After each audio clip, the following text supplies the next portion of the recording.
லீ news செய்திகளுக்காக சித்ரா. விரிவான செய்திகளை தற்போது பார்க்கலாம்.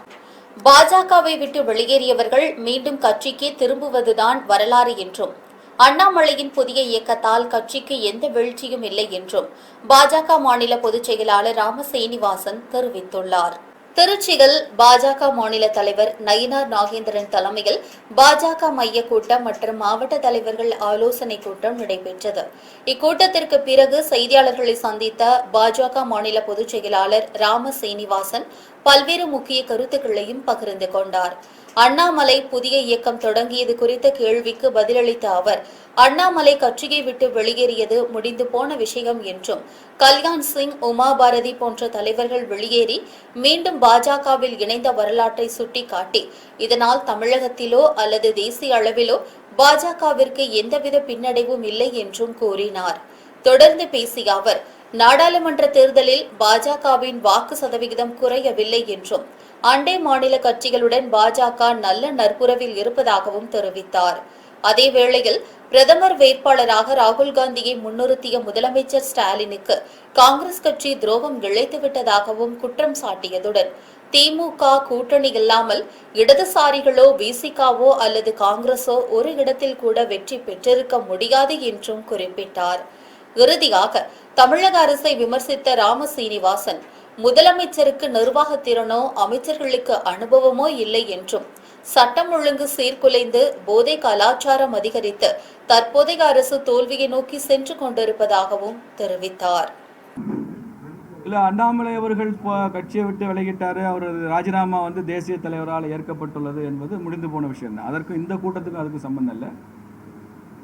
அண்ணாமலை அவர்கள் கட்சியாக நான் ஆரம்பிக்கல, ஒரு இயக்கம் அப்படின்னு சொன்னதுனால பல பேர் அந்த இயக்கத்திலையும் தங்களை ஈடுபடுத்தி கொண்டிருக்கிறாங்க. அதனால் அவங்க அந்த கட்சி வேறு இயக்கம் வேறுன்னு இல்லை, அவர் கட்சின்னு ஆரம்பிக்கிறப்ப போனவங்க பல பேர் திரும்ப வருவாங்க. பெருசாக பாதிப்பு ஒன்றும் இருக்காது, எங்களுக்கு பாதிப்பாக நாங்கள் நினைக்கல.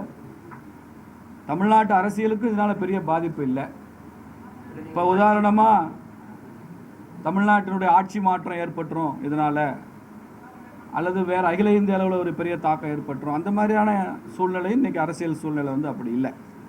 இதை விட பல மாநிலங்களில் பாரதிய ஜனதா கட்சி ஆட்சி செய்கிற மாநிலங்கள்லேயே பல தலைவர்கள் வெளியில் போயிருக்காங்க, திரும்ப அவங்க உள்ளே வந்திருக்காங்க, திரும்ப சிஸ்டத்தோடு அவங்க சேர்ந்து வேலை செய்திருக்கிறாங்க. நான் நிறைய தலைவர்கள் சொல்ல முடியும். பக்கத்தில் கர்நாடகாவில் எடியூரப்பா அவர்கள் வெளியில் போனாங்க, கல்யாண் சிங் உத்தரப்பிரதேசில், ஒரு காலத்தில் அத்வானி வாஜ்பாய்க்கு அப்புறம் the glorified third biggest leader Kalyan Singh, அவரே வெளியில் போனார், திரும்ப கொஞ்ச நாள் கழித்து மனச்சமாதானமாகி வரத்தான் செஞ்சார். அதேமாதிரி உமா பாரதி அவங்கெல்லாம், மதன்லால் குரானா, கேசுபாய் பட்டேல், சங்கர் சிங் வக்கேலா, இப்படி நிறையா நான் சொல்ல முடியும். அப்படி பெரிய அளவில் ஒரு கட்சிக்கு சவால்கள் அந்தந்த மாநிலத்தில் உருவாகத்தான் செய்யும். அதனால் அதெல்லாம் ஒப்பிட்டு பார்க்குறப்ப இது ஒன்றும் பெரிய விஷயமா இல்லை. நாங்கள் இது ஒரு பெரிய பின்னடைவாவோ கட்சிக்கான ஒரு பெரிய ஒரு வீழ்ச்சியோ அப்படின்னு நாங்கள் பார்க்கல. மின்சார வாரியத்தில் இந்த ஆண்டிற்குள் 15,000 புதிய அரசு பணியிடங்கள் நிரப்பப்படும் என்று அமைச்சர் CTR நிர்மல்குமார் தெரிவித்துள்ளார்.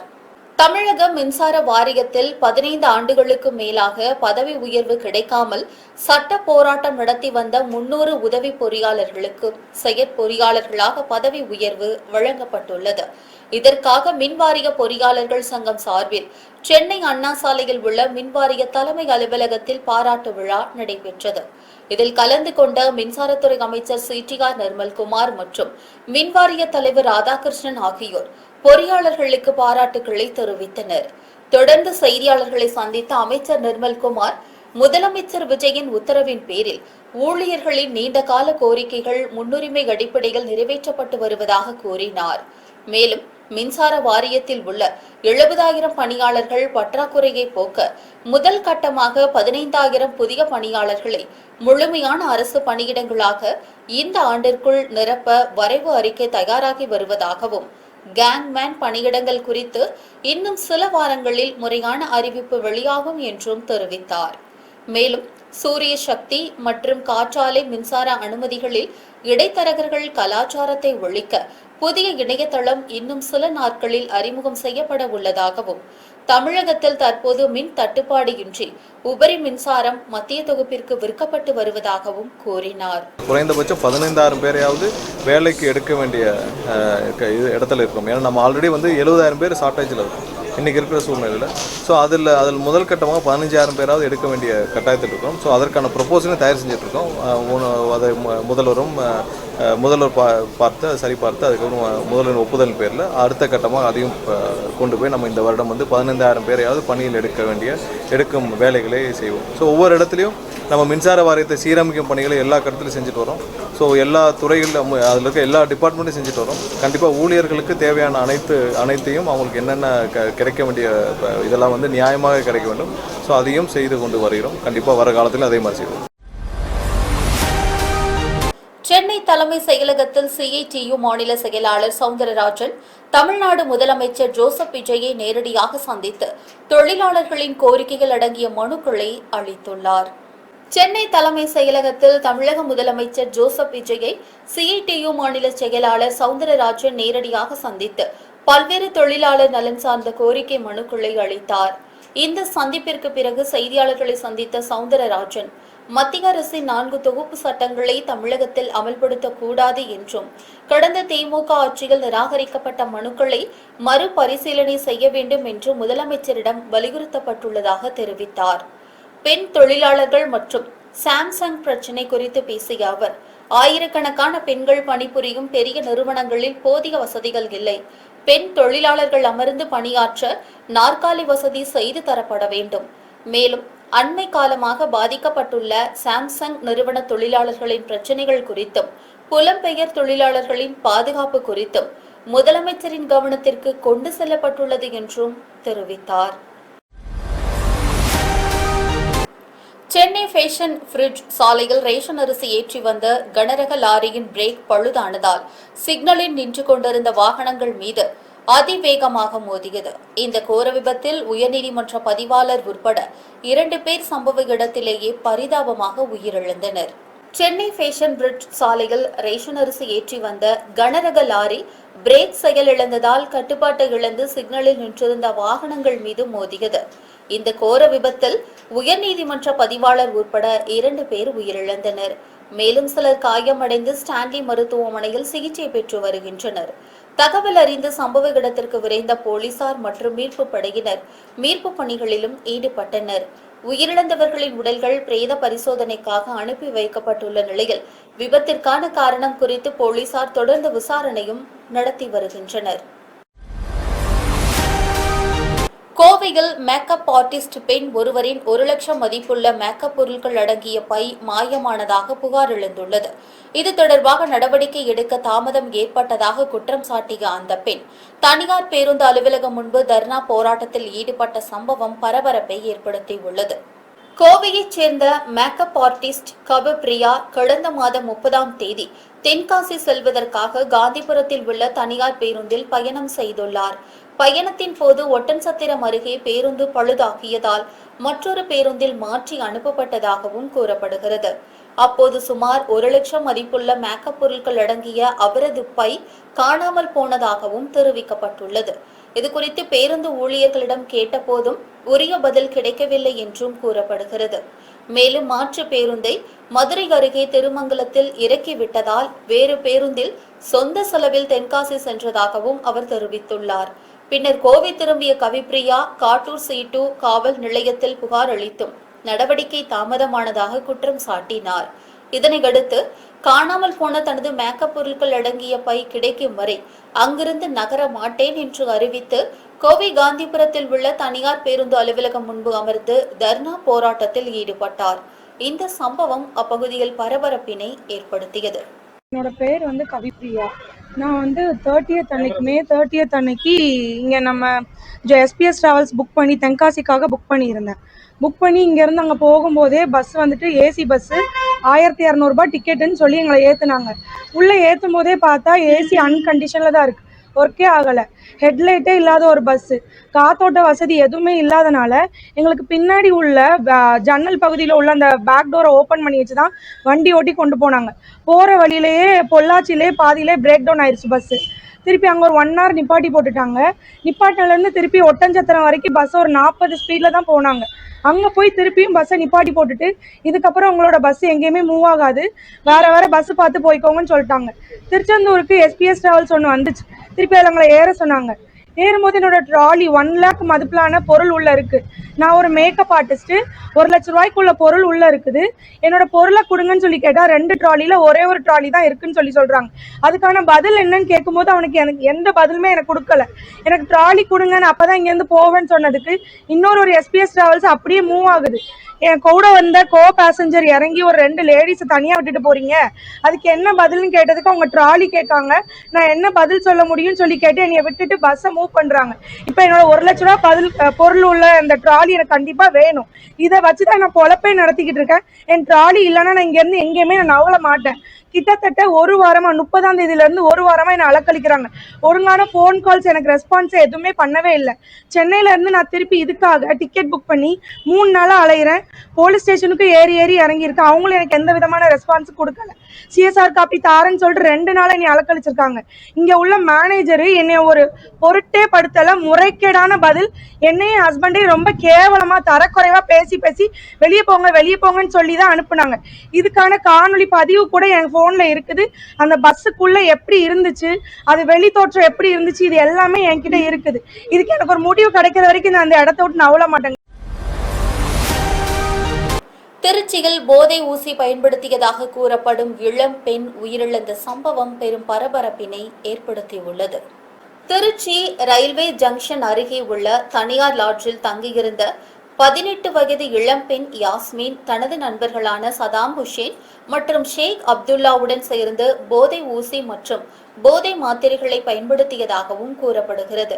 இதனையடுத்து உடல்நலக்குறைவு ஏற்பட்டு மயக்க நிலையில் இருந்த யாஸ்மினை இருவரும் திருச்சி அரசு மருத்துவமனைக்கு அழைத்து சென்றனர். அங்கு மருத்துவர்கள் பரிசோதித்த போது அவர் சுயநினைவற்ற நிலையில் இருந்ததாக தெரிவிக்கப்பட்டது. பின்னர் சிகிச்சை பலனின்றி யாஸ்மின் உயிரிழந்தார். சம்பவம் குறித்து தகவல் அறிந்த காவல்துறையினர் வழக்கு பதிவு செய்து சதாம் ஹுசேன் மற்றும் ஷேக் அப்துல்லா ஆகிய இருவரையும் கைது செய்தனர். மேலும் லாட்ஜ் அறையில் இருந்து போதை மாத்திரைகள், ஊசி, போதைப் பொருள் கலந்திருந்ததாக சந்தேகிக்கப்படும் திரவம், செல்போன் உள்ளிட்ட பொருட்களையும் பறிமுதல் செய்துள்ளனர். இந்த சம்பவம் தொடர்பாக போதைப் பொருட்கள் எவ்வாறு கிடைத்தன, இதில் வேறு யாருக்காவது தொடர்பு உள்ளதா என்பது குறித்தும் காவல்துறையினர் தொடர்ந்து விசாரணை மேற்கொண்டு வருகின்றனர். போதைப்பொருள் பயன்பாட்டால் இளம்பெண் உயிரிழந்த இந்த சம்பவம் திருச்சி மக்களிடையே அதிர்ச்சியையும் பரபரப்பையும் ஏற்படுத்தியுள்ளது. சிங்கப்பெண் சிறப்பு அதிரடிப்படை திட்டம் பெண்களின் பாதுகாப்பை உறுதி செய்யும் திட்டமா அல்லது வெறும் கவர்ச்சி அறிவிப்பா என்ற கேள்வியை எழுப்பியுள்ள முன்னாள் அமைச்சர் RP உதயகுமார் இந்த திட்டத்திற்கான நிதி, கட்டமைப்பு மற்றும் புதிய நியமனங்கள் குறித்து தமிழக அரசு விளக்கம் அளிக்க வேண்டும் என்றும் வலியுறுத்தியுள்ளார். முன்னாள் அமைச்சர் RP உதயகுமார் வெளியிட்ட ஒரு காணொளியில் முதலமைச்சர் விஜய் அறிவித்துள்ள சிங்கப்பெண் சிறப்பு அதிரடிப்படை திட்டம் குறித்து பல்வேறு கேள்விகளையும் எழுப்பினார். தமிழகத்தில் மொத்தம் சுமார் 1,33,000 காவலர்கள் உள்ள நிலையில் பெண் காவலர்களின் எண்ணிக்கை 25,000 மட்டுமே உள்ளதாக குறிப்பிட்ட அவர், 4 கோடிக்கும் மேற்பட்ட பெண்கள் வாழும் தமிழகத்தில் இந்த அளவிலான பெண் காவலர்களை கொண்டு பெண்களுக்கு முழுமையான பாதுகாப்பு வழங்க முடியுமா என்றும் கேள்வி எழுப்பினார். மேலும் சிங்கப்பெண் படைக்கு தனியாக நிதி ஒதுக்கப்பட்டுள்ளதா, புதிய வாகனங்கள் வாங்கப்பட்டுள்ளனவா, புதிய பணியிடங்கள் உருவாக்கப்பட்டுள்ளனவா, அதற்கான வழிகாட்டு நெறிமுறைகள் வெளியிடப்பட்டுள்ளனவா என்று பல்வேறு சந்தேகங்களையும் அவர் முன்வைத்தார். ஏற்கனவே காவல் நிலையங்களில் பணியாற்றி வரும் காவலர்களை பிரித்து புதிய படை அமைக்கப்பட்டால் காவல் நிலையங்களின் செயல்பாடுகள் பாதிக்கப்படுமா என்ற அச்சம் இருப்பதாக தெரிவித்த அவர், பெண்கள் பாதுகாப்பிற்காக முன்னாள் முதலமைச்சர்கள் ஜெயலலிதா மற்றும் எடப்பாடி பழனிசாமி ஆட்சி காலத்தில் செயல்படுத்தப்பட்ட திட்டங்கள் தொடருமா என்பதையும் அரசு தெளிவுபடுத்த வேண்டும் என்றும் வலியுறுத்தினார். அதே போல தமிழ் மொழிக்கு முக்கியத்துவம் கொடுக்கிறோம் என்று தமிழ் தாய் வாழ்த்து உங்கள் கட்சி கொள்கைப்பாட்டுக்கு பிறகு 2வது ஆண்டு ஒளிபரப்புகிறீர்கள். அது அரசு விழா அல்ல, கட்சி விழாவில நீங்கள் கொடுத்த முக்கியத்துவமும் விமர்சனம் ஆகியிருக்கிறது. ஆனால் மக்கள் எதிர்பார்த்தது கடந்த 1 மாத காலமாக விஜய அரசு மீது வைக்கிற குற்றச்சாட்டுகளுக்கு ஏதாவது பதில் கிடைக்குமா என்று எதிர்பார்த்தார்கள். ஆனால் பதில் இல்லை. ஆனால் இன்றைக்கு பக்கம் பக்கமாக விஜயண்ணாவுடைய அரசு விளம்பரம் செய்திருக்கிறது. சிங்கப்பெண் சிறப்பு அதிரடிப்படை. சந்தோஷமாக இருக்கிறது, மகிழ்ச்சியாக இருக்கிறது. குற்றங்கள் குறைக்குமா இந்த சிங்கப்படை என்ற கேள்வி எழுந்திருக்கிறது. இன்னும் தொடங்கவே இல்லை, அதற்குள்ளேயே ஒப்பாரியா என்று நீங்கள் நினைத்து விடக்கூடாது. கோவையில் நடைபெற்ற பிரைட்ஸ் ஆஃப் பிரஸ்டீஜ் அவார்ட் விழாவில் பல்வேறு துறை சார்ந்த சாதனையாளர்களுக்கு விருதுகளும் கௌரவ டாக்டர் பட்டங்களும் வழங்கி பெருமைப்படுத்தப்பட்டது. கோவை ஆவாரம்பாளையம் பகுதியில் உள்ள கோ இண்டியா அரங்கில் பிரைட்ஸ் ஆஃப் பிரஸ்டீஜ் அவார்ட்ஸ் அங்கீகார கூட்டமைப்பின் சார்பாக சிறப்பு விருதுகள் மற்றும் பட்டங்கள் வழங்கும் விழா மிக சிறப்பாக நடைபெற்றது. பல்வேறு துறைகளில் முத்திரை பதித்த சாதனையாளர்களை போற்றும் வகையில் இந்த விழா ஒருங்கிணைக்கப்பட்டிருந்தது. இந்நிகழ்ச்சியில் சிறப்பு விருந்தினர்களாக ரைட்ஸ் இன்டர்நேஷனல் குரூப் அமைப்பின் துணைத் தலைவர் Balasubramaniam, all Indian private university association dean Mahendrakumar உள்ளிட்ட பல முக்கிய பிரமுகர்கள் கலந்து கொண்டனர். விழாவின் முக்கிய நிகழ்வாக டாக்டர் மகேந்திரகுமார் எழுதிய ஷார்ட் டெம்பர் என்ற ஆங்கில நூல் வெளியிடப்பட்டது. அதனைத் தொடர்ந்து பல்வேறு துறைகளில் சாதனை படைத்த 6 ஆளுமைகளுக்கு மதிப்புறு கௌரவ டாக்டர் பட்டங்களும் சான்றிதழ்களும் வழங்கி கௌரவிக்கப்பட்டது. சாதனையாளர்களின் உழைப்பை அங்கீகரிக்கும் விதமாக அமைந்த இந்த விழா வந்திருந்தோரிடையே பெரும் நிகழ்ச்சியையும் உற்சாகத்தையும் ஏற்படுத்தியது. So from Prides of Prestige Award recognition, we are initiating the Asian Awards event in 2026. In this occasion of special day, we are releasing a book called Short Temper. So இன்னைக்கு அன்றாட வாழ்க்கையில் பள்ளி குழந்தைகளிலிருந்து கல்லூரி போகக்கூடிய மாணவர்கள் மாணவிகள், அன்றாட வாழ்க்கையில் வேலைக்கு போகக்கூடிய இளைஞர்கள் எல்லாருக்குமே கோவங்கிறது தவிர்க்க முடியாத ஒரு விஷயமா இருக்குது. அந்த கோவத்தை என்னதான் கண்ட்ரோல் பண்ணணும்னு நினைச்சாலும் கண்ட்ரோல் பண்ண முடியறதில்ல. அந்த விஷயத்த எப்படி கண்ட்ரோல் பண்ணுறது, அந்த கோவம் எல்லை மீறி போச்சுன்னா என்னென்ன விபரீதங்கள் நடக்கும் அப்படிங்கிற விஷயத்த தான் ஒரு புக்காக வெளியிட்டிருக்கோம். ஸோ இந்த புக்கு ஆல் ஓவர் த வேர்ல்டில் ISBN international standard book number registration பண்ணியிருக்கு. பொள்ளாச்சி அருகே அதிகாரிகளின் அலட்சியத்தால் கடந்த 3 மாதங்களாக குடிநீர் வழங்கப்படாததை கண்டித்து பொதுமக்கள் காலி குடங்களுடன் சாலை மறியலில் ஈடுபட்டனர். பொள்ளாச்சி அருகே குடிநீர் வேண்டி பொதுமக்கள் நடத்திய திடீர் சாலை மறியல் போராட்டத்தால் அப்பகுதியில் பெரும் பரபரப்பு ஏற்பட்டுள்ளது. கிணத்துக்கடவு ஊராட்சி ஒன்றியத்திற்கு உட்பட்ட கப்பலாங்கரை ஊராட்சியில் சுமார் 1600 குடும்பங்கள் வசித்து வருகின்றன. விவசாயத்தை மட்டுமே வாழ்வாதாரமாக கொண்ட இப்பகுதி மக்களுக்கு அம்பராம்பாளையம் கூட்டு குடிநீர் திட்டம் மூலமாகவே குடிநீர் விநியோகம் செய்யப்பட்டு வந்தது. இந்நிலையில் பழைய குடிநீர் திட்டத்தில் இருந்த அடைப்புகளை சரி செய்து கடந்த 3 மாதங்களுக்கு முன்பு புதிய திட்டத்தின் கீழ் குடிநீர் விநியோகம் முறைப்படி தொடங்கி வைக்கப்பட்டது. ஆனால் தேர்தல் முடிந்ததற்கு பிறகு அதிகாரிகள் இந்த 2 திட்டங்களையுமே செயல்படுத்தாமல் முழுமையாக கைவிட்டதாக கூறப்படுகிறது. இதன் காரணமாக கடந்த 3 மாதங்களாக இப்பகுதி மக்களுக்கு குடிநீர் வழங்கப்படவில்லை. இதனால் ஆத்திரமடைந்த கப்பலாங்கரை கிராம மக்கள் இன்று காலை நெகமம் வடசத்தூர் சாலையில் காலி குடங்களுடன் திரண்டு திடீர் சாலை மறியல் போராட்டத்திலும் ஈடுபட்டனர். தகவல் அறிந்து சம்பவ இடத்திற்கு வந்த நெகமம் காவல்துறையினர் போராட்டத்தில் ஈடுபட்ட பெண்களிடம் சமரச பேச்சுவார்த்தை நடத்தினர். கோவை மாவட்டம் அரசூரில் நடைபெற்ற விழாவில் 4 லட்சம் ரூபாய் மதிப்பிலான நலத்திட்ட உதவிகளை தமிழக பிற்படுத்தப்பட்டோர் நலத்துறை அமைச்சர் சம்பத்குமார் வழங்கினார். கோவை மாவட்டம் சூலூரை அடுத்த அரசூர் பகுதியில் ஏழை எளிய மக்களுக்கான நலத்திட்ட உதவிகள் வழங்கும் விழா மிக சிறப்பாக நடைபெற்றது. தமிழக வெற்றிக் கழகம் கோவை புறநகர் கிழக்கு மாவட்டம் சூலூர் கிழக்கு ஒன்றிய வர்த்தக அணி மற்றும் இளைஞர் அணி சார்பாக இந்த விழா ஒருங்கிணைக்கப்பட்டிருந்தது. கோவை மாவட்ட பொறுப்பு அமைச்சரும் தமிழக பிற்படுத்தப்பட்டோர் நலத்துறை அமைச்சருமான சம்பத்குமார் இதில் சிறப்பு விருந்தினராக கலந்து கொண்டு பொதுமக்கள், ஏழை எளிய மக்கள் மற்றும் மாற்றுத்திறனாளிகள் என்று பலருக்கும் சுமார் 4 லட்சம் ரூபாய் மதிப்பிலான நலத்திட்ட உதவிகளை வழங்கினார். உள்ளூர் மக்களின் வாழ்வாதாரத்தை மேம்படுத்தவும் இளைஞர்களின் விளையாட்டு ஆர்வத்தை ஊக்குவிக்கவும் இந்த விழாவில் மிதிவண்டிகள், கிரிக்கெட் மட்டைகள் வழங்கப்பட்டன. விழாவில் பேசிய அமைச்சர் சம்பத்குமார், அரசின் நலத்திட்டங்கள் ஒவ்வொரு குடிமகனின் இல்லம் தேடி சென்றடைவதை அரசு உறுதி செய்யும் என்றும் சுயசார்பு கொண்ட சமூகத்தை உருவாக்க இளைஞர்களுக்கு விளையாட்டு மற்றும் போக்குவரத்து சாதனங்களை வழங்குவது முக்கியம் என்றும் குறிப்பிட்டார். மாண்புமிகு தமிழக முதலமைச்சர் நமது நெஞ்சில் குடியிருக்கக்கூடிய, நம்மளையெல்லாம் நெஞ்சில் குடியிட்டு வச்சு கொண்டிருக்கக்கூடிய நமது அண்ணன் ஜோசப் விஜய் அவர்களின் நல்லாசுடனும் நமது மாண்புமிகு முதலமைச்சர் அவர்கள் கோவையில் நிலவேம்பு சித்தர் பாபுஜி சுவாமிகளை சந்தித்து பாஜக மூத்த தலைவர் வேலூர் இப்ராஹிம் தீவிர அரசியல் ஆலோசனை நடத்தினார். கோவை மலுமிச்சம்பட்டி பகுதியில் உள்ள நாகசக்தி அம்மன் தியான பீடத்தில் விஸ்வகர்மா சமூக மக்கள் கட்சியின் தேசிய பொதுச் செயலாளரும் நிலவேம்பு சித்தருமான ஸ்ரீ பாபுஜி சுவாமிகளை பாரதிய ஜனதா கட்சியின் சிறுபான்மை பிரிவு தலைவர் வேலூர் இப்ராஹிம் நேரில் சந்தித்து பேசினார். மத நல்லிணக்கத்தின் அடையாளமாக அமைந்த இந்த சந்திப்பில் இருவரும் இணைந்து பல்வேறு முக்கிய அரசியல் ஆலோசனைகளையும் மேற்கொண்டனர். இதனைத் தொடர்ந்து செய்தியாளர்களை சந்தித்த வேலூர் இப்ராஹிம் தமிழகத்தில் பாஜக இஸ்லாமியர்களுடன் இணைந்து மத நல்லிணக்க பாதையில் பயணித்து வருவதாக குறிப்பிட்டார். தொடர்ந்து தற்போதைய தாவேகா அரசை கடுமையாக விமர்சித்த அவர், ஆட்சிக்கு வந்த பிறகு கொடுத்த வாக்குறுதிகளை செயல்படுத்த முடியாமல் தாவேகா அரசு திணறி வருகிறது.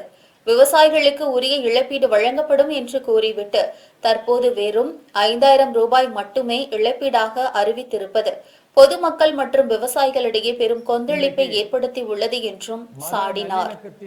தாவேக்கால பல கட்சிகளில் இருந்து இணைகிறார்கள் அப்படின்னு நீங்க சொல்றீங்க. இயல்பா ஆளும் கட்சியில யார் இணைவா? யாருக்கு வருமானம் தேவைப்படுகிறதோ, யாருக்கு புகழ் தேவைப்படுகிறதோ, யாருக்கு தன்னுடைய சொத்து இன்னும் அதிகமாக சேர்க்கப்பட வேண்டும் என்ற எண்ணம் இருக்கிறதோ அவர்கள் இணைவார்கள். கட்சியை விட்டுட்டு தான் போவாங்க. இப்ப நாங்க இருக்கிறோம்னா கொள்கை நிலைப்பாட்டோடு இந்த தேசம் முதன்மையானதாக வர வேண்டும், விக்ஷித் பாரத் 2047 வளர்ச்சி அடைந்த பாரதம் வரணும்னு எங்களுடைய பிரதமர் சொல்லி இருக்கிறாரு. அந்த எதிர்காலத்துடைய பாரதத்தின் முன்னேற்றத்திற்காக இந்த வாழ்வியல் முறை, இந்த பண்பாட்டு முறையை பாதுகாப்பதற்காக இந்து முஸ்லிமுடைய நல்லிணக்கம், இது எல்லாத்தையும் ஒன்றுபடுத்தித்தான் பாரதிய ஜனதா கட்சியில் நாங்கள் உறுதியா நிற்கிறோம். இந்த மாதிரியான உறுதியான உள்ளம் உள்ளவர்கள், சித்தாந்த பலம் உள்ளவர்களை தாவேகாவோ வேறு எந்த கட்சிகளும் அசைத்து பார்க்க முடியாது. பழனியில் உள்ள 100 ஆண்டு பழமையான இடும்பன் கோவிலில் 17 பவுன் தங்க நகைகள் மற்றும் வெள்ளிவேல் மாயமாகி இருப்பது அப்பகுதியில் பரபரப்பினை ஏற்படுத்தியுள்ளது. திண்டுக்கல் மாவட்டம் பழனி சிவகிரிப்பட்டி பைபாஸ் சாலை அருகே 100 ஆண்டுகளுக்கு மேல் பழமை வாய்ந்த வரலாற்று சிறப்பு மிக்க இடும்பன் கோவில் அமைந்துள்ளது. இந்து சமய அறநிலையத்துறையின் கட்டுப்பாட்டில் உள்ள இக்கோவிலில் கடந்த 2 மாதங்களுக்கு முன்பு நரசிம்மன் என்பவர் புதிய செயல் அலுவலராக பொறுப்பேற்றுக் கொண்டார். இதனைத் தொடர்ந்து அதிகாரிகள் முன்னிலையில் கோவிலில் உள்ள சுவாமி நகைகள் மற்றும் சொத்துக்கள் குறித்த வழக்கமான தணிக்கை மற்றும் ஆய்வு மேற்கொள்ளப்பட்டது. அப்போது கோவிலுக்கு சொந்தமான 17 பவுன் தங்க நகைகள் மற்றும் 52 கிராம் எடையுள்ள வெள்ளிவேல் ஒன்று மாயமாகி இருப்பது கண்டுபிடிக்கப்பட்டு அதிகாரிகளுக்கு அதிர்ச்சியையும் ஏற்படுத்தியது. இந்த சம்பவம் குறித்து அறநிலையத்துறை இணை ஆணையரின் அறிவுறுத்தலின்படி பழனி நகர் காவல் நிலையத்தில் அதிகாரப்பூர்வமாக புகார் அளிக்கப்பட்டுள்ளது. அறநிலையத்துறை கொடுத்த புகாரின் பேரில் பழனி நகர் போலீசார் தற்போது வழக்கு பதிவு செய்துள்ளனர். 100 ஆண்டு பழமையான கோவிலில் நகைகள் திருடப்பட்டதா அல்லது ஏதேனும் கையாடல் நடைபெற்றதா என்ற கோணத்தில் போலீசார் விசாரணையை தீவிரப்படுத்தியுள்ளனர். தாராபுரத்தில் பொதுமக்கள் குடியிருப்பு பகுதியில் மின்மாற்றி அமைக்க எதிர்ப்பு தெரிவித்து நூற்றுக்கணக்கான பொதுமக்கள் திடீர் சாலை மறியல் போராட்டத்தில் ஈடுபட்டனர். திருப்பூர் மாவட்டம் தாராபுரம் ஏனன்பேட்டை வீதியில் ராஜவாய்க்கால் தரைமட்ட பாலம் கட்டும் பணிகள் தற்போது நடைபெற்று வருகின்றன. இதற்காக அப்பகுதியில் இருந்த மின்சார வாரியத்திற்கு சொந்தமான மின்மாற்றியை தற்காலிகமாக அகற்ற மின்வாரிய ஊழியர்கள் நடவடிக்கை எடுத்தனர். அவ்வாறு அகற்றப்பட்ட மின்மாற்றியை மாற்று இடமாக 1000த்திற்கும் மேற்பட்ட பொதுமக்கள் வசிக்கும் பைரவன் கோவில் வீதி பகுதியில் அமைக்க மின்வாரிய ஊழியர்கள் முயன்றனர். புதிதாக தேர்வு செய்யப்பட்ட இடம் வளைவான சாலையாக இருப்பதோடு அங்கு கோவில்கள், பள்ளிக்கூடங்கள் மற்றும் குடிநீர் தொட்டிகள் அமைந்துள்ளதால் மின்மாற்றி அமைத்தால் கடுமையான விபத்துக்கள் ஏற்படக்கூடிய அபாயம் உள்ளதாக பொதுமக்கள் குற்றம் சாட்டுகின்றனர். குடியிருப்பு பகுதிக்கு பதிலாக வேறு மாற்று இடத்தை தேர்வு செய்ய வேண்டும் என்ற பொதுமக்களின் கோரிக்கைக்கு மின்வாரியம் தரப்பில் முறையான நடவடிக்கை எடுக்கப்படவில்லை என்றும் கூறப்படுகிறது. இதனால் ஆத்திரமடைந்த அப்பகுதி பொதுமக்கள் தாராபுரம் பூக்கடை கார்னர் பகுதியில் திடீரென்று திரண்டு சாலை மறியல் போராட்டத்தில் ஈடுபட்டனர். தகவல் அறிந்து சம்பவ இடத்திற்கு விரைந்து வந்த தாராபுரம் காவல்துறையினர் மறியலில் ஈடுபட்டுள்ள பொதுமக்களிடம் தொடர்ந்து சமரச பேச்சுவார்த்தையில் ஈடுபட்டனர். மதுரை கூடல் நகர் ரயில் நிலையத்தில் சரக்கு வாகனங்களுக்கான நிறுத்த கட்டணம் அதிரடியாக ரத்து செய்யப்பட்டுள்ளது. மதுரை கூடல் நகர் ரயில் நிலையத்தில் பார்சல்களை பதிவு செய்யவும் பெற்றுக்கொள்ளவும் வரும் சரக்கு வாகனங்களிடம் வசூலிக்கப்பட்டு வந்த நிறுத்த கட்டணம் மற்றும் நுழைவு கட்டணம் தற்போது முழுமையாக ரத்து செய்யப்பட்டுள்ளது. கூடல் நகர் பார்சல் அலுவலகத்திற்கு வரும் வாகனங்களிடம் மாதம் குறைந்தபட்சம் 4500 ரூபாய் வரை வாகன நிறுத்த கட்டணமாக வசூலிக்க ரயில்வே நிர்வாகம் ஒப்பந்த புள்ளி கோரியிருந்தது. இது வாடிக்கையாளர்கள் செலுத்தும் ரயில்வே முன்பதிவு கட்டணத்தை விட அதிகமாக இருப்பதோடு வணிகர்கள் மீதும் பெரும் சுமையை ஏற்படுத்துவதாக புகார்கள் எழுந்தன. இத்தகைய கட்டணங்களால் ரயில்வே துறை தனது பார்சல் வணிகத்தை சாலை போக்குவரத்திடம் இழக்க நேரிடும் என்றும் சுட்டிக்காட்டி கடந்த ஏப்ரல் மாதம் மதுரை நாடாளுமன்ற உறுப்பினர் சு வெங்கடேசன் தெற்கு ரயில்வே பொது மேலாளருக்கு கடிதம் ஒன்றை எழுதியிருந்தார். அவரின் இந்த கடிதத்தின் மீது தெற்கு ரயில்வே நிர்வாகம் தற்போது உடனடி நடவடிக்கையும் எடுத்துள்ளது. ஒப்பந்ததாரர்களுடன் பேச்சுவார்த்தை நடத்திய ரயில்வே நிர்வாகம் ரயில் பெட்டிகள் வந்து நிற்கும் சமயத்தில் சரக்குகளை ஏற்றும் மற்றும் இறக்கும் பணியில் ஈடுபடும் லாரிகளிடம் எவ்விதமான வாகன நிறுத்த கட்டணமும் வசூலிக்க கூடாது என்பதை உறுதிப்படுத்தியுள்ளது. கோவையில் பொதுமக்களின் பாதுகாப்பை உறுதி செய்யும் வகையில் பேரூர் துணை காவல் கண்காணிப்பாளர் திரு சுரேஷ் அவர்கள் நடந்து சென்றே அதிரடி ரோந்து பணியில் ஈடுபட்டார். கோவை மாவட்ட காவல் கண்காணிப்பாளரின் உத்தரவின் பேரில் நகரின் பாதுகாப்பு மற்றும் மக்கள் குறை தீர்க்கும் நடவடிக்கையாக புதிய நடைமுறை ஒன்று அமலுக்கு வந்துள்ளது. இதன்படி காவலர்கள் காலை மற்றும் மாலை வேளைகளில் தங்களின் காவல் எல்லைக்கு உட்பட்ட பகுதிகளில் நடந்து சென்றே ரோந்து பணியில் ஈடுபட வேண்டும் என்றும் அறிவுறுத்தப்பட்டுள்ளது. இந்த உத்தரவின் அடிப்படையில் பேரூர் சரக காவல்துறை துணை காவல் கண்காணிப்பாளர் திரு சுரேஷ் அவர்கள் நேற்று மாலை தொண்டாமுத்தூர் காவல் நிலையத்திற்கு உட்பட்ட குளத்துப்பாளையம் பகுதியிலிருந்து குபேரபுரி வரை நடந்து சென்று தீவிர ரோந்து பணியில் ஈடுபட்டார். இந்த ரோந்து பணியின் போது பள்ளிகள் முடிந்து வீட்டிற்கு செல்ல சாலையில் நின்று கொண்டிருந்த மாணவர்களிடம் அவர் கனிவுடன் கலந்துரையாடி அவர்களுக்கு தேவையான பாதுகாப்பு அறிவுரைகளையும் வழங்கினார். இதனைத் தொடர்ந்து சந்தைப்பேட்டை பேருந்து நிறுத்த பகுதியில் பேருந்திற்காக காத்திருந்த பொதுமக்களின் பாதுகாப்பு குறித்து சக போலீசாரிடம் கேட்டறிந்த அவர் அப்பகுதியில் கூடுதல் பாதுகாப்பிற்காக சிசிடிவி கேமராக்கள் பொருத்துவது குறித்தும் நேரில் ஆய்வு மேற்கொண்டார். மேலும் குபேரபுரி பகுதியில் வசித்து வரும் வட மாநில தொழிலாளர்களின் குடியிருப்பு பகுதிக்கு சென்ற துணை காவல் கண்காணிப்பாளர் அவர்களின் அடையாள ஆவணங்கள் மற்றும் தங்கியிருப்பதற்கான உரிய உரிமங்கள் உள்ளதா என்றும் நேரில் கேட்டறிந்து சோதனை நடத்தினார். பொதுமக்களுடன் நெருக்கத்தை ஏற்படுத்தவும் குற்றங்களை தடுக்கவும் காவல்துறையினர் மேற்கொண்டுள்ள இந்த அதிரடி கால்நடை ரோந்து பணி அப்பகுதி மக்களிடையே பெரும் வரவேற்பினை பெற்றுள்ளது. இனிவரும் செய்திகளை விரைவு செய்திகளாக தற்போது பார்க்கலாம்.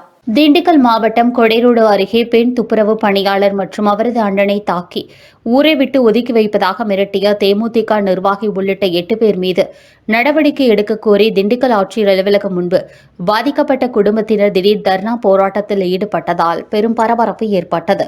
திண்டுக்கல் மாவட்டம் நிலக்கோட்டை தாலுகா அமயநாயக்கனூர் அருகே இந்திரா நகரைச் சேர்ந்தவர் காட்டுராணி. மலை கவுண்டன்பட்டி ஊராட்சியில் துப்புரவு பணியாளராக பணியாற்றி வரும் இவர் கடந்த சில தினங்களுக்கு முன்பு உறவினர் வீட்டு விசேஷத்திற்கு சென்றுள்ளார். அப்போது இவரது உடன் பிறந்த அண்ணன் காட்டுராஜாவை தேமுதிக நிர்வாகியான முருகேந்திரன் மற்றும் அவரது உறவினர்கள் சுப்பையா, சேகர், விமல் உள்ளிட்ட 8 பேர் சேர்ந்து சரமாரியாக தாக்கியுள்ளனர். இதனை தட்டி கேட்ட காட்டு ராணியையும் அந்த கும்பல் கொடூரமாக தாக்கி ஆடையை கிழித்த அராஜகத்தில் ஈடுபட்டுள்ளது. இதில் பலத்த காயமடைந்த காட்டுராணி நிலக்கோட்டை அரசு மருத்துவமனையில் சிகிச்சைக்காக அனுமதிக்கப்பட்டுள்ளார். இந்த சம்பவம் குறித்து காவல் ஆய்வாளர் மாயராஜலட்சுமி, தேமுதிக நிர்வாகி முருகேந்திரன் உட்பட 8 பேர் மீது வழக்கு பதிவு செய்து விசாரணை நடத்தி வருகின்றனர்.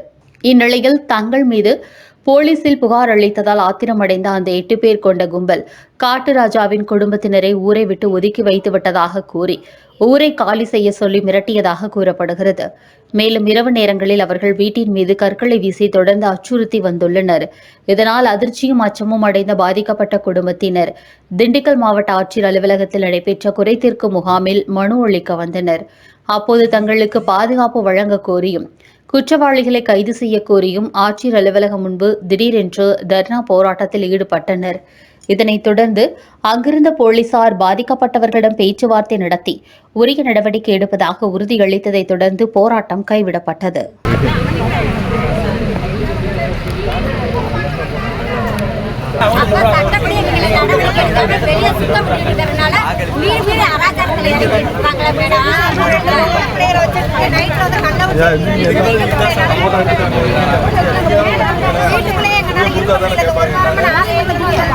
என்ன விஷயம் சொல்லுங்க, உங்க பேர் என்ன? அது அடுத்ததா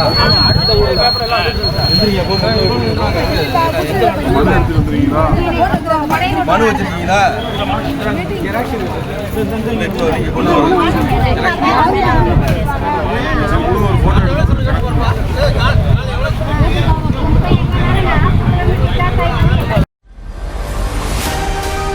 கோவையில் செய்தியாளர்களை சந்தித்த புதிய தமிழகம் கட்சித் தலைவர் டாக்டர் கிருஷ்ணசாமி தற்போதைய தாவேகா அரசின் அமைச்சர் ஆதவ் அர்ஜுனா மீது கடுமையான குற்றச்சாட்டுகளை முன்வைத்துள்ளார்.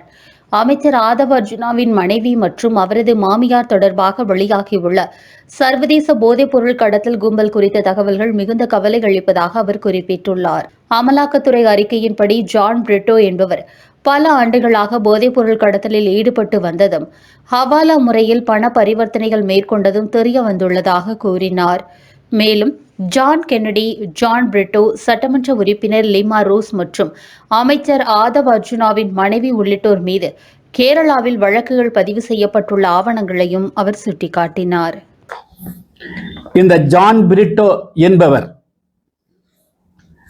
அதேபோல ஜான் கென்னடி என்பவர் மற்றும் இப்பொழுது லால்குடி சட்டமன்ற உறுப்பினராக அதிமுகவுடைய சட்டமன்ற உறுப்பினராக இருக்கக்கூடிய லீமா ரோஸ் மார்டின் மற்றும் இன்று தமிழ்நாட்டின் அரசினுடைய பொதுப்பணித்துறை மற்றும் நெடுஞ்சாலைத்துறை அமைச்சராக கூடிய ஆதவ் அர்ஜுனா அவர்களுடைய துணைவியார் டெய்சி ஆகியோர் இதுபோன்று பணம் பரிமாற்றம் மற்றும் பல்வேறு விதமான சட்ட விரோத நடவடிக்கைகளுக்காக கேரளாவில் வழக்கு பதிவு செய்யப்பட்டு அவர்களுக்கு எதிராக வெளிநாடுகள் தப்பி செல்லக்கூடாது, தப்பி சென்று விடுவார்கள் என்ற அடிப்படையில் அவர்களுக்கு பல நிபந்தனைகள் விதித்து உச்சநீதிமன்றம் தீர்ப்பளித்தது. திருமாவளவன் முதல்வராவதை தடுத்தது எடப்பாடி பழனிசாமிதான் என்று திருச்சி நீதிமன்ற வளாகத்தில் யூடியூபர் சவுக்கு சங்கர் பரபரப்பு பேட்டியளித்துள்ளார். பெண் காவலர்களை அவதூறாக பேசியதாக தொடரப்பட்ட வழக்கு விசாரணைக்காக அரசியல் விமர்சகரும் யூடியூபருமான சவுக்கு சங்கர் திருச்சி நீதிமன்றத்தில் ஆஜரானார். இந்த வழக்கின் விசாரணையை வரும் ஜூன் 16ஆம் தேதிக்கு ஒத்திவைத்து நீதிபதி உத்தரவிட்டார். இதனைத் தொடர்ந்து நீதிமன்ற வளாகத்தில் செய்தியாளர்களை சந்தித்த சவுக்கு சங்கர் பல்வேறு அரசியல் விவகாரங்கள் குறித்து பரபரப்பாக பேசினார். அப்போது அவர் தேர்தல் முடிவு வெளியானவுடன் தாவேகா ஆட்சிக்கு வரக்கூடாது என்பதற்காக திமுக, அதிமுக ஆகிய இரண்டு கட்சிகளும் ஒன்றிணைந்து செயல்பட்டன. ஒரு கட்டத்தில் விசிக தலைவர் தொல் திருமாவளவனை முதல்வராக்க இரு திராவிட கட்சிகளின் முக்கிய தலைவர்களும் ஒப்புக்கொண்ட போது எடப்பாடி பழனிசாமி தான் அதனை தடுத்து நிறுத்தினார் என்று அதிரடி குற்றச்சாட்டை முன்வைத்தார். மேலும் தமிழகத்தின் தற்போதைய நிர்வாகம் குறித்து பேசிய சவுக்கு சங்கர் லஞ்ச ஒழிப்புத்துறை மற்றும் மின்சாரத்துறை போன்ற முக்கிய துறைகள் அமைச்சர் CTR நிர்மல்குமார் வசம் ஒப்படைக்கப்பட்டுள்ளது. முந்தைய ஆட்சிகளில் நடந்த ஊழல்களை விசாரிப்பதற்கே தனி அமைச்சர் தேவைப்படும் நிலையில் லஞ்ச ஒழிப்புத்துறையை கண்காணிக்க தனி அமைச்சரை தமிழக அரசு நியமிக்க வேண்டும் என்றார். இதற்கு நடுவே இதை அடுத்த கட்டத்திற்கு கொண்டு செல்வதற்காக எடப்பாடி பழனிசாமி என்ன செய்தார் என்பது தமிழக மக்கள் தெரிந்து கொள்ள வேண்டும். எனக்கே இதை கேள்விப்பட்ட போது மிக மிக அதிர்ச்சியாக இருந்தது. பல பேரிடம் பேசி, சம்பந்தப்பட்டவர்களிடம் பேசி நான் இதை உறுதி செய்த பிறகே உங்கள் முன்னால் பதிவு செய்கிறேன். எடப்பாடி பழனிசாமி பாஷ்யம் கட்டுமான நிறுவனத்தின் உரிமையாளர் திரு அபினேஷின் வீட்டில் சபரீசனையும் உதயநிதியையும் சந்திக்கிறார். அப்போது சபரீசனுடைய போனில் மு.க. ஸ்டாலின் வந்து பேசுகிறார், எங்களுக்கு அமைச்சரவையில் இடம் வேணாம், உங்களுக்கு எந்த தொல்லையும் கொடுக்க மாட்டோம். ஒரே ரெக்வஸ்ட்டு, எங்கள் மேலே கேஸை போடாதீங்க, ஊழலெல்லாம் கண்டுக்காதீங்க, நாங்கள் உங்களுக்கு ஆதரவு தரோம், எப்படியாவது இதை முடித்து கொடுங்கள் என்று சொன்னதும் திரு பழனிசாமி அவர்களுக்கு கிட்டத்தட்ட முதல்வரான நினைப்பு வந்து விடுகிறது. ஒத்துக்கவே மாட்டேங்கிறாரு. இதில் ரொம்ப குறிப்பிடத்தக்க விஷயம் என்னவென்று கேட்டீர்கள் என்றால், திருமாவளவன் இந்த உடன்படிக்கைக்கு ஒத்து வரவில்லை. அவர்கள் கட்சியில் இருக்கக்கூடிய 2 எம்எல்ஏக்களுக்கும் அவங்க அமைச்சராக வராங்கல்ல, அதனால் ஓகே, அவங்க சந்தோஷமாக இருந்தாங்க. ஆனால் திருமாவளவன் இதற்கு ஒப்புக்கொள்ளவில்லை, உறுதியாக மறுக்கிறார். இந்த சூழலில்தான் மார்க்சிஸ்ட் கம்யூனிஸ்ட் கட்சி திமுக ஆதரவில் அதிமுக ஆட்சி அமைத்தால் நாங்கள் அதை எதிர்ப்போம், ஒப்புக்கொள்ள மாட்டோம் என்று சொல்கின்றனர். ஒரு ஸ்டேல்மேட் வந்துடுது. தாவேக்கு அடுத்த கட்டத்துக்கு எப்படி கொண்டு போகணும்னு தெரியல. மார்க்சிஸ்ட் கம்யூனிஸ்ட் கட்சி ஆதரவு கேட்குறாங்க, விசிக்கு ஆதரவு கேட்குறாங்க. அவங்க நாங்கள் ஆதரவு தர்றோமா இல்லையான்றதை பற்றி எதுவுமே பேசலை. இதற்குள் அதிமுக ஆட்சி அமைப்பதற்கு திமுக ஆதரவு எம்எல்ஏக்களின் ஆதரவு கடிதத்தை கொடுக்குறார்கள். இதுக்கு நடுவில் டிவிக்கே அமமுக எம்எல்ஏவை தூக்கிடுறாங்க. காரில் வச்சு கையெழுத்து வாங்கினாங்கன்னு ஒரு வீடியோக்கள் வந்திருந்ததை நீங்கள் பார்த்துருப்பீர்கள். டிடிவி தினகரன் இன்மீடியட்டாக அன்றைக்கி நைட்டு போய் கவர்னர் பார்க்குறாரு. கவர்னரை பார்த்துட்டு இது போல் ஆள் தூக்கும் வேலையில் தாவேக ஈடுபடுகிறது, நீங்கள் தலையிட வேண்டும் என்று சொன்னதும் தாவேக்கு தடுமாற்றம் ஏற்படுகிறது. உடனடியாக இது போல் ஆள் தூக்குற வேலையில் தாவேக ஈடுபடுகிறது என்றதும் மார்க்சிஸ்ட் கம்யூனிஸ்ட் கட்சி நாங்கள் திமுக ஆதரவில் அதிமுக ஆட்சி அமைப்பதற்கு உடன்பட மாட்டோம் என்று உறுதியாக தெரிவித்து விடுகின்றனர். இதை அடுத்த கட்டத்துக்கு நவுத்த முடியல. திமுக ஆதரவில் அதிமுக ஆட்சியிடத்தை நவுத்த முடியல. ஸோ அடுத்து என்ன செய்வது என்ற ஒரு நெருக்கடியான சூழல் வரும்போது அதிமுகவின் மூத்த தலைவர்கள் ஒரு முடிவெடுக்கிறார்கள். சரி, இதற்குத்தான் இடதுசாரிகள் எதிர்ப்பு தெரிவிக்கின்றனர். திமுகவின் ஆதரவில் அதிமுக ஆட்சி அமைப்பதற்கு இடதுசாரிகள் எதிர்ப்பு தெரிவிக்கின்றனர்.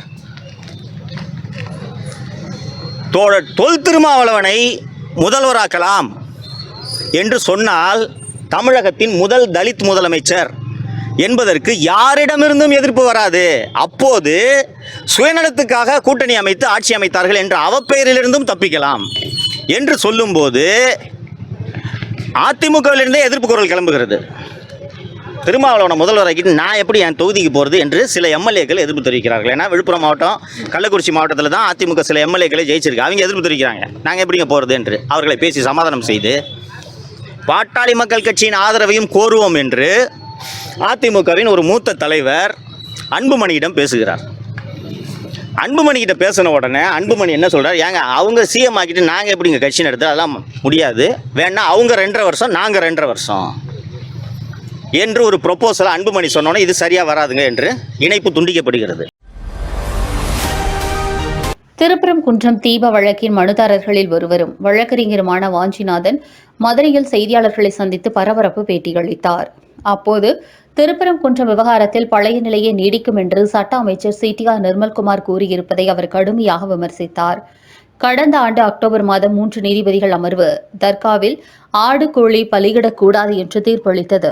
அதேபோல கடந்த ஜனவரி மாதம் 2 நீதிபதிகள் அமர்வு தூணில் தீபம் ஏற்ற உத்தரவிட்டது.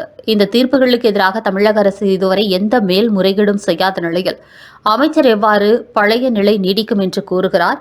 உண்மை நிலவரம் தெரியாமல் அமைச்சர் போற போக்கில் பேசக்கூடாது என்று வாஞ்சிநாதன் சாடினார். மேலும் திருப்பரங்குன்றம் மலையை ஆய்வு செய்ய நீதிமன்றம் உத்தரவிட்டதைத் தொடர்ந்து கடந்த மே 25ஆம் தேதி வருவாய்த்துறையினர் மலையை அளந்துள்ளனர். ஆனால் இந்த நடவடிக்கையில் தர்கா தரப்பு சேர்க்கப்படவில்லை என்றும் அவர்களுக்கு எந்தவித முன்னறிவிப்பும் நோட்டீஸும் வழங்கப்படவில்லை என்றும் அவர் குற்றம் சாட்டினார். சிறுபான்மை மக்களின் வாக்குகளை பெற்று ஆட்சிக்கு வந்துவிட்டு அந்த மக்களுக்கே தெரியாமல் முதுகுக்கு பின்னால் சர்வே நடத்துவது ஏன்? மதசார்பின்மைதான் அரசின் கொள்கை என்றால் இந்த உத்தரவுகளை எதிர்த்து அரசு ஏன் மேல்முறையீடு செய்யவில்லை என்றும் அவர் கேள்வி எழுப்பினார். அந்த நான் கொடுத்த மனு ஒன்றிய அரசு பரிசீலனை கண்டெம்ட்ல ஒன்றிய அரசு தான் இருக்கிறாங்க. நீதிபதி GR சாமிநாதன் என்ன பண்றாருன்னா 8 நாள்ல கலெக்டர் சுயமோட்டா பார்ட்டியா சேர்த்து உத்தரவு போட்டு அளக்கணும்னு உத்தரவு போடுறாரு. அதற்கு கலெக்டர் 8/5 ஒரு ப்ரொசீடிங்ஸ் போட்டு 25/5 அளக்க சொல்றாரு. அப்ப கவர்மெண்ட் வந்துருச்சு 25/5 இந்த மாசம் போன 2026 மே 25 மே 25 அளக்கணும்னு சொல்றாரு. போன வாரம் தான் அவங்க அளக்குறாங்க. குழு அமைக்கிறாரு. குழு பணி செய்ய சொல்றாரு. பணி ஸ்டார்ட் ஆகிறது 25/5 புது கவர்மெண்ட் வந்ததுல இருந்தா அவர் சொல்றாரு. ரிசல்ட்டை கணக்கு பண்ணி தான் தள்ளி போடுறாரு. 8ஆம் தேதி ப்ரொசீடிங்ஸ் போட்டு 25ஆம் தேதி உங்க பணியை தொடங்கணும்னு ப்ரொசீடிங்ஸ் போடுறாரு. அது தாவேக அரசுல தான் அளக்குறாங்க. அப்ப தாவேக்கா அரசுல அளக்கிற போது தர்காவுக்கு பார்ட்டி நீங்க அவங்களுக்கு சொல்ல வேணாமா, இதுக்கு அப்பீல் போக வேணாமா, இது எப்படி அளக்க கூடாது அப்படின்னு ஏற்கனவே உச்சநீதிமன்ற தீர்ப்பை சொல்லித்தான் அவங்க சொல்லியிருக்கிறாங்க. ஒரிஜினல் கேஸ்ல கண்டெம்ப்ட்ல எப்படி அப்படி ஒரு உத்தரவு போட முடியும்? திண்டுக்கல் மாவட்டம் நிலக்கோட்டை அருகே நள்ளிரவில் அரங்கேறிய மண் கொள்ளையை அப்பகுதி பொதுமக்களை திரண்டு சென்று தடுத்து நிறுத்திய சம்பவம் பெரும் பரபரப்பை ஏற்படுத்தியுள்ளது. நிலக்கோட்டை அருகே உள்ள ஊத்துப்பட்டி பகுதியில் சாலை ஓரமாக டிப்பர் லாரிகளை வரிசையாக நிறுத்தி ஜேசிபி மற்றும் ஹிட்டாச்சி எந்திரங்களின் உதவியுடன் நள்ளிரவில் மர்ம நபர்கள் மண் கொள்ளையில் ஈடுபட்டுள்ளனர். இதனை கவனித்த ஊத்துப்பட்டி பகுதியைச் சேர்ந்த இளைஞர்களும் பொதுமக்களும் ஒன்றிணைந்து சென்று மண் கொள்ளையில் ஈடுபட்டவர்களை அதிரடியாக சுற்றி வளைத்தனர். மேலும் அவர்கள் தப்பி ஓடாதவாறு வாகனங்களையும் சிறைப்பிடித்து நிலக்கோட்டை காவல்துறையினருக்கு தகவல் கொடுத்தனர். தகவலின் பேரில் சம்பவ இடத்திற்கு விரைந்து வந்த நிலக்கோட்டை போலீசார் மண்ணள்ள பயன்படுத்தப்பட்ட ஜேசிபி, ஹிட்டாச்சி எந்திரம் மற்றும் டிப்பர் லாரிகளை பறிமுதல் செய்து காவல் நிலையத்திற்கு எடுத்து சென்றனர். இச்சம்பவம் தொடர்பாக 4 பேரை போலீசார் கைது செய்துள்ளனர். கிராம நிர்வாக அதிகாரி மற்றும் ஊராட்சி அதிகாரிகளின் ஆதரவோடுதான் இந்த மண்கொள்ளை தொடர்ந்து நடைபெறுவதாக அப்பகுதி மக்கள் பகிரங்கமாக குற்றம் சாட்டுகின்றனர். எனவே மாவட்ட ஆட்சியரும் கனிம வளத்துறை அதிகாரிகளும் இதில் உடனடியாக தலையிட்டு உரிய நடவடிக்கை எடுக்க வேண்டும் என்று அப்பகுதி மக்கள் கோரிக்கை விடுத்துள்ளனர். கோவை மக்களின் பேராதரவோடு வெற்றிகரமாக 3 ஆண்டுகளை நிறைவு செய்து 4வது ஆண்டில் அடியெடுத்து வைக்கும் கோவை லூலு உயர் சிறப்பு அங்காடி வாடிக்கையாளர்களுக்காக பிரம்மாண்டமான பிளாட் 50% மெகா விற்பனை சலுகையை அறிவித்துள்ளது. இந்த மாபெரும் ஆண்டு விழா கொண்டாட்ட விற்பனை வரும் ஜூன் 11ஆம் தேதி தொடங்கி 14ஆம் தேதி வரை 4 நாட்களுக்கு நடைபெறவுள்ளது. வாடிக்கையாளர்கள் தங்கள் குடும்பத்துடன் நிதானமாக பொருட்களை வாங்க வசதியாக வழக்கமான நேரத்தை விட கூடுதலாக தினமும் காலை 9 மணி முதல் நள்ளிரவு 1 மணி வரை இந்த சிறப்பு விற்பனை நீட்டிக்கப்பட்டுள்ளது. இந்த மெகா விற்பனையில் தேர்ந்தெடுக்கப்பட்ட மொபைல் போன்கள், எலக்ட்ரானிக் சாதனங்கள், வீட்டு உபயோகப் பொருட்கள், அத்தியாவசிய மளிகை பொருட்கள், சமையலறை உபகரணங்கள் மற்றும் ஆண்கள், பெண்கள், குழந்தைகளுக்கான ஆடை வகைகளுக்கு நேரடி 50% தள்ளுபடி மற்றும் பல்வேறு கவர்ச்சிகரமான சலுகைகள் அறிவிக்கப்பட்டுள்ளன. நாமக்கல்லிலிருந்து சுமார் 1.5 லட்சம் முட்டைகளை ஏற்றிக்கொண்டு திருச்சி நோக்கி வந்த லாரி ஒன்று அதிகாலை முசிறி காவிரி பெரியார் பாலம் அருகே வந்தபோது விபத்துக்குள்ளானது. ஓட்டுநரின் கட்டுப்பாட்டை இழந்த லாரி சாலையோரம் இருந்த வாய்க்கால் கரையில் எதிர்பாரா விதமாக தலைகீழாக கவிழ்ந்தது. இதுகுறித்து தகவல் அறிந்த முசிறி போலீசார் சம்பவ இடத்திற்கு விரைந்து வந்து பாதுகாப்பு பணிகளை மேற்கொண்டனர். பிரதான சாலையில் லாரி கவிழ்ந்து கிடந்ததால் அப்பகுதியில் கடுமையான போக்குவரத்து நெரிசல் ஏற்பட்டது. இதனைத் தொடர்ந்து காலை 11 மணி முதல் வாகனங்கள் அனைத்து மாற்று பாதையில் திருப்பிவிடப்பட்டன. பின்னர் 2 ராட்சச பொக்லைன் இயந்திரங்கள் வரவழைக்கப்பட்டு கவிழ்ந்து கிடந்த லாரி அப்புறப்படுத்தப்பட்டது. லாரியை மீட்டபோது அதிலிருந்து 1.5 லட்சம் முட்டைகளும் முற்றிலும் உடைந்து சாலையில் முட்டை திரவம் ஆறாக ஓடியது. இந்த விபத்தில் சுமார் 6 லட்சம் ரூபாய் மதிப்புள்ள முட்டைகள் சேதமடைந்துள்ளதாக தெரிவிக்கப்பட்டுள்ளது. மதுரை மாநகராட்சி பகுதிகளில் விநியோகிக்கப்படும் குடிநீரால் பொதுமக்களுக்கு பரவி வரும் நோய் தொற்று செல்லூர் பகுதியில் பெரும் பதற்றத்தையும் பரபரப்பையும் ஏற்படுத்தியுள்ளது. மதுரை வடக்கு சட்டமன்ற தொகுதிக்கு உட்பட்ட செல்லூர், மணவாள நகர், நெறிமேடு உள்ளிட்ட பகுதிகளில் கடந்த சில நாட்களாக குடிநீர் குழாய்களில் மஞ்சள் நிறத்தில் தண்ணீர் வந்துள்ளது. இந்த தண்ணீரை பயன்படுத்திய குழந்தைகள், பெண்கள் உட்பட 25க்கும் மேற்பட்டோருக்கு மஞ்சள் காமாலை, டைபாய்டு மற்றும் கடுமையான வயிற்றுப்போக்கு ஏற்பட்டுள்ளது. பாதிக்கப்பட்ட மக்கள் நகர்ப்புற ஆரம்ப சுகாதார நிலையத்திற்கு சென்றபோது குடிநீரில் மனித கழிவுகளிலிருந்து வெளியாகும் கோலிஃபோம் என்ற கிருமி பரவியதே இந்த மஞ்சள் காமாலைக்கு காரணம் என்று மருத்துவர்கள் உறுதிப்படுத்தியுள்ளனர். இதுகுறித்து வடக்கு தொகுதி எம்எல்ஏ கல்லணை மாநகராட்சி அதிகாரிகளிடம் புகார் அளித்த போது அவர்கள் அதனை ஏற்க மறுத்ததாகவும் கூறப்படுகிறது. இதனையடுத்து செல்லூர் ஆரம்ப சுகாதார நிலையத்திற்கு அதிகாரிகளை வரவழைத்த எம்எல்ஏ பாதிக்கப்பட்ட மக்களையும் மஞ்சள் நிற குடிநீர் பாட்டிலையும் நேரில் காட்டி குற்றச்சாட்டை ஆதாரத்துடன் நிரூபித்தார். தொடர்ந்து மருத்துவர்களும் கிருமி தொற்றை உறுதிப்படுத்தியதை அடுத்து அப்பகுதிக்கான குடிநீர் விநியோகத்தை உடனடியாக நிறுத்த அதிகாரிகளுக்கு எம்எல்ஏ உத்தரவிட்டார். இல்லை சார், நம்ம ஆக்சுவலி முதலமைச்சர் முன்னுரிமை கொடுக்க சொல்றதே இந்த இதுக்கு தான். நம்ம குடிநீர் தட்டுப்பாடு இல்லாமல் கரெக்டாக மக்களுக்கு போய் சேரணும், சாக்கடை வசதிகள் இருக்கக்கூடாது, 24 மணி நேரம் இந்த ஃபெசிலிட்டி நீங்கள் ஃபாலோ பண்ணணும்னு தமிழக முதல்வர் தளபதி அவர்கள் இதை ரொம்பவே சொல்லியிருக்காங்க. மக்களோட அடிப்படை தேவைகளாக இருக்கிறது இங்கே உள்ள எல்லா மாநகராட்சியிலுமே, தமிழ்நாடு முழுக்க இருக்கிற எல்லா மாநகராட்சியிலும் இந்த சிஸ்டம் பயன்படுத்தப்படணும். குப்பைகள் இல்லாத நகரமாக இருக்கணும். சாக்கடைகள் மக்களுக்கு பாதிப்பு ஏற்படக்கூடாது. குடிநீர் வந்து தட்டுப்பாடு இல்லாமல் 3 டைம் திறந்து விடணும்னு இதை வந்து எல்லாத்துக்குமே இன்ஸ்ட்ரக்ஷன் கொடுத்துருக்காங்க. இன்க்ளூடிங் மதுரை கார்பரேஷனுக்கும் இது பொருந்தும். நம்மளும் இதையே தான் தொடர்ந்து வலியுறுத்திக்கிட்டே வர்றோம். இது தொடர்ந்து நடைமுறைப்படுத்தப்படும். முக்கியமாக சார் சொல்கிற மாதிரி இந்த சிஸ்டமே இங்கே பிரச்சனை தான். எல்லாருமே மேலோட்டமான வேலைகளை பார்த்துட்டாங்க. இங்கே நம்ம நின்று பேசிட்டு இருக்க இந்த பகுதியிலே ரோடு மேடாக இருக்கும். இந்த மழை பெஞ்சால் தண்ணி எல்லாமே உள்ளே வந்துடும். இங்கே அதுக்கு முன்னாடி ஒரு ட்ரைனேஜ் அந்த இது இருக்கும். அங்கே தண்ணி கனெக்டிவிட்டி எப்படின்னா வராதுன்னு சொல்லி அஃபிஷியலே என்கிட்ட சொல்லியிருக்காங்க. சார் இந்த கனெக்ஷன் தான் ரோட்லேருந்து இங்கே கொண்டு போகணுன்னு. இங்கே நிறைய பிரச்சனைகள் இது கண்டினியூஸாக இருக்குது சார். எல்லாமே அந்தந்த தெரு வயசாக உடனடி வேலை பார்த்தாங்களே தவிர இன் ஃபியூச்சர் எதிர்பார்த்து எந்த வேலையும் பார்க்கல. அதோட விளைவு தான் இவ்வளவு. திண்டுக்கல் மாவட்ட மதுவிலக்கு அமலாக்க பிரிவு சார்பாக மாவட்ட பகுதிகளில் சட்டவிரோத மது விற்பனை மற்றும் போதைப் பொருள் புழக்கத்தை முற்றிலுமாக ஒழிக்கும் நோக்கில் தீவிர நடவடிக்கைகள் எடுக்கப்பட்டு வருகின்றன. இதன் ஒரு பகுதியாக மதுவிலக்கு அமலாக்க பிரிவு துணை காவல் கண்காணிப்பாளர் வினோதினி தலைமையில் காவல் ஆய்வாளர் ஆறுமுக நயினார், பழனி தாலுகா காவல் ஆய்வாளர் சத்தியமூர்த்தி மற்றும் வனத்துறையினர் ஆகியோர் அடங்கிய குழுவினர் அதிரடி கூட்டு நடவடிக்கையில் இறங்கியுள்ளனர். பழனி தாலுகா காவல் நிலைய எல்லைக்குட்பட்ட புரிகம்பட்டி, பொருத்தல், சண்முகம்பாறை மற்றும் கணவாய்மேடு ஆகிய மலைவாழ் கிராமங்களுக்கு சென்ற அதிகாரிகள் அங்கு அதிரடியாக விழிப்புணர்வு கூட்டங்களை நடத்தினர். அப்போது போதைப்பொருள் மற்றும் மதுவிலக்கு தொடர்பான குற்றங்களை தடுப்பது குறித்தும், தங்கள் பகுதிகளில் ஏதேனும் சட்டவிரோத செயல்கள் நடைபெற்றால் பொதுமக்கள் அச்சமின்றி உடனடியாக காவல்துறைக்கு தகவல் தெரிவிக்க வேண்டும் என்றும் அதிகாரிகள் கேட்டுக் கொண்டனர். இந்த விழிப்புணர்வு கூட்டங்களை தொடர்ந்து அதிகாரிகள் குழுவினர் அப்பகுதியில் உள்ள அடர்ந்த மலை பள்ளத்தாக்குகள், இயற்கை நீரோடைகள் மற்றும் கரும்பு பயிரிடப்பட்டுள்ள விவசாய நில பகுதிகளில் இறங்கி அதிரடி சோதனையில் ஈடுபட்டனர்.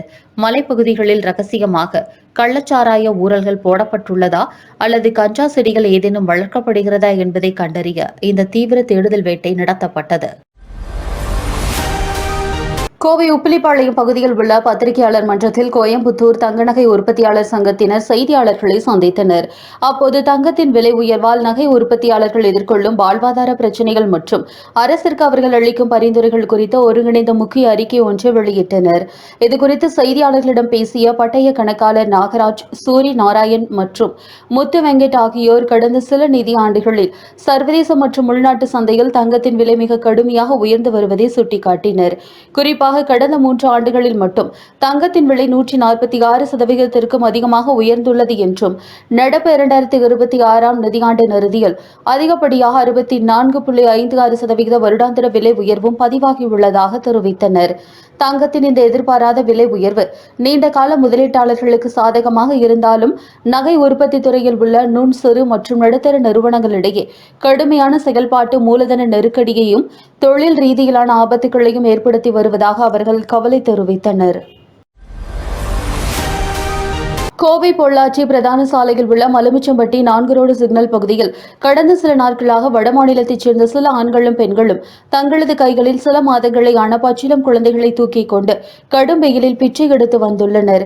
கடும் வெயிலில் பச்சிளம் குழந்தைகள் அழுது கொண்டே இருப்பதை பார்த்ததும் மனிதாபிமானமே இல்லாமல் குழந்தைகளை வைத்து இந்த கும்பல் சட்டவிரோதமாக பணம் சம்பாதிப்பதை அறிந்தும் அப்பகுதியைச் சேர்ந்த நேதாஜி நண்பர்கள் நற்பணி மன்ற இளைஞர்கள் களத்தில் இறங்கினர். சிக்னல் பகுதியில் குழந்தைகளை வைத்து யாசகம் எடுத்தவர்களை மடக்கி பிடித்த இளைஞர்கள் அவர்களிடமிருந்த பச்சிளம் குழந்தைகளை பத்திரமாக மீட்டெடுத்தனர். இதுகுறித்து உடனடியாக காவல் நிலையத்திற்கும் மாவட்ட குழந்தைகள் பாதுகாப்பு பிரிவிற்கும் தகவல் கொடுக்கப்பட்டது. மேலும் கோவை மாநகர் மற்றும் புறநகர் பகுதிகளில் இதுபோன்ற சம்பவங்கள் குறித்து பொதுமக்கள் தகவல் அளித்தும் குழந்தைகள் நல அதிகாரிகள் சம்பவ இடத்திற்கு உரிய நேரத்திற்கு வராமல் மெத்தனமாக செயல்படுவதாகவும், அதிகாரிகள் வருவதற்குள் இக்கும்பல் தப்பி ஓடி விடுவதாகவும் பொதுமக்கள் தரப்பில் சரமாரியான குற்றச்சாட்டுகள் எழுந்துள்ளன. இத்துடன் இந்த செய்தி தொகுப்பு நிறைவடைந்தது. உலகில் நடக்கும் செய்திகளை உடனுக்குடன் தெரிந்து கொள்ள www.lenews.in என்ற இணையத்திலும் மேக்ஸ் என்ற OTT தளத்திலும் கண்டு களியுங்கள். யூடியூப், ஃபேஸ்புக், இன்ஸ்டாகிராம் போன்ற சமூக வலைதளங்களிலும் தொடர்ந்து இணைந்திருங்கள். நன்றி, வணக்கம்.